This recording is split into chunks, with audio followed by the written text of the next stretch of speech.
It's Street Fighter time! Hello and welcome to another figure review. Today I'm going to have a look at the Storm Collectibles Street Fighter V Ken by Capcom.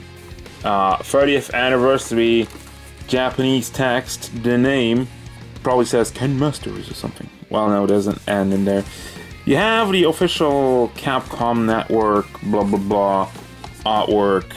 Lots of text, pictures of the figure. Kiki, supervisor for Street Fighter or something like that. I still don't know who that Kiki... Can somebody tell me who Kiki is? I wanna know. No joke. Alright, that's all the box. Let's move on.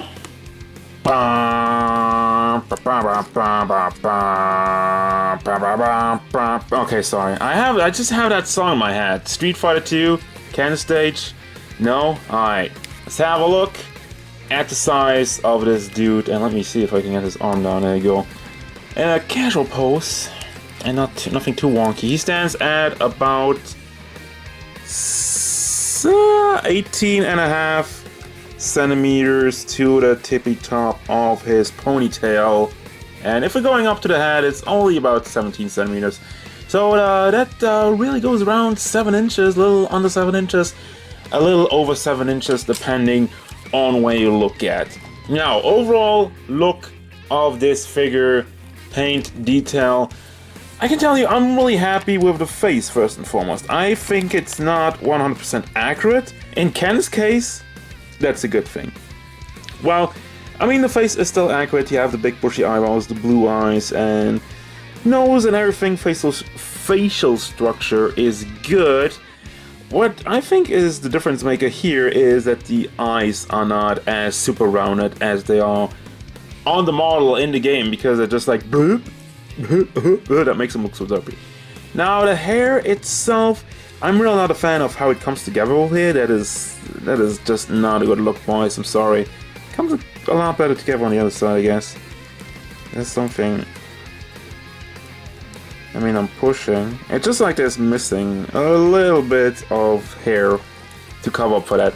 Now, speaking of the hair, this is all super rubbery, and I don't really know how to feel about it. I won't say it's bad, I won't say it's good. It's just kind of weird. I guess you can move it around and make some hair in the wind battle poses, I guess. It's just like, And the same actually goes for the rest of the hair in the back here. Same rubbery stuff, and the ponytail. Also, it's articulated, but we'll get to that, and it just went off. That is actually hard plastic, this part. Never mind. Now, soft plastic, there's a lot of it. Torso, the entire chest piece over here is soft plastic, as it is with the Storm Collectibles. It's a good idea for the articulation. It hides stuff, but it doesn't get in the way, so there you go. Also, I've been giving them a lot of crap for a little bit of an unclean paint job on Scorpion and even Ryu. Not the case with Ken. I'm actually very impressed how they really nailed the red lines going all over his shirt. And yes, all of that is molded. It is not just painted on, it is molded on, and that's good. We have the rest of his gi. And can I say one thing? I really like this Street Fighter V Ken design. I don't like the face. The face is not good. But overall, the design of the character, I like that they did something different with him, and not just, oh, we're gonna put him in the same gear as Ryu, just paint it red and make him blonde, and there you go. No, they actually have a little bit of his own design, so he can distinguish himself. But here's the rest of the gi. It's folded down over here. And what I thought about when I looked at that, and I was like, bruh, can you actually pull that up and put it on him? Unfortunately, that's not the case, but that would have just been a dream scenario. I'm not knocking them for not doing that. It's just, it would have been amazing, though. It would have been cool. But here's wrist, legs, and feet. Very detailed, very nicely done. So the mold overall, I'm a fan of it, and it's even a step up from the video game version with the better face. Next up, let's have a look at the articulation. First of all, the head. It's some very good motion, actually. It goes back, because of all this rubbery, I mean, it pushes back a little bit, but forward and back, it's pretty nice. And side to side, you have a bit of a gap there, but you really have to move around with that. They left a lot of room for the articulation, but it kind of suffers a little bit in the look department for it. But basically what's going on there, it is just a pack that's on a ball. So you can rotate around at the pack and you can rotate around at the ball. And that's why you get all of this. And this entire neck is completely soft plastic. Wow, I didn't even notice that. The entire neck is soft plastic, so it bends with it. And you get some very good motion out of that. Now the shoulders, you have the good old butterfly joints over here, which probably will peg out if I move it around too much. You get a little bit of a gap, but considering how much you can turn his arm back, that's fair, that's fine. And also the lines always still look very nice. I like that they painted all of that joint in there, so that's a very good look. Now the show itself, wow, actually very good motion on the hinge over there. Goes up an impressive amount, goes down, and of course you can bring it around all the way over here. It goes into the torso pegged in there. We have a bicep swivel, goes around. We have the elbow, double jointed. Goes up, nice enough. I mean, he's big and muscly. Fist swivels around, rotates around, and goes back and forth, as you can tell. It is on a ball, and it is soft plastic also in the fist. I really like the soft plastic. And I like it. I mean, it's something different. Now, the torso itself, can bring it back, can bring it forward. Get some decent articulation out of it. We have the soft torso, of course. You have still a little bit of a gap.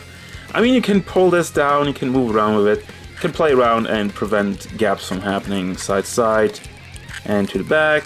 And down at the torso, moves back, moves forward, moves side to side, and moves around. Of course, also up there, forgot to show you, but it usually does. You should know that. You probably know that. You're smart. I believe in you. Now we get the legs up all the way, and it doesn't get hindered by the gi because once again, soft plastic. You have the knees, which are double jointed. They don't go all the way. Hold on. Nope. I think this is as far as it goes. Did I not get this one further? Yeah. Or not. Yeah, this one goes further. So I guess that one's a little bit stuck. That's how much you get out of it. And also I kind of swipped over the legs a little bit too much. You can rotate it around, you can bring it forward and back outside. There's a ball joint in there. And then at the feet, which just disconnected, we have... Is this thing moving in there? No, this thing is not moving in there. So it's just a ball joint on a hinge, but it gets some very good motion. It's very, very flexible. I like it when stuff pops into place. So there you go, and bring it around and back and forth and side to side. Is very good. Thank you. And there's actually a ton of accessories. Let me see if I can show them to you without them falling out. We have two different hair strains for more battle poses. Pointy finger. I like the pointy finger. I was really like the pointy finger needs to be in there for Ken. Well, we have some open hands. More of a little bit of a gripping hand. Some more open hands. Well, actually, those are straight. Those are more straight, and those are more gripping. And then we have two different faces. Yelling face, and the right one. That looks like a kissy face. I'm sorry.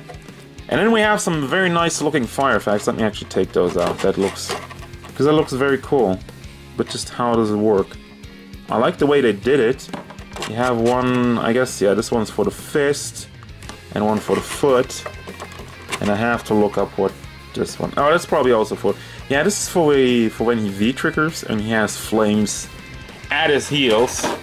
And you also get a Fireball Hadouken in the red variety.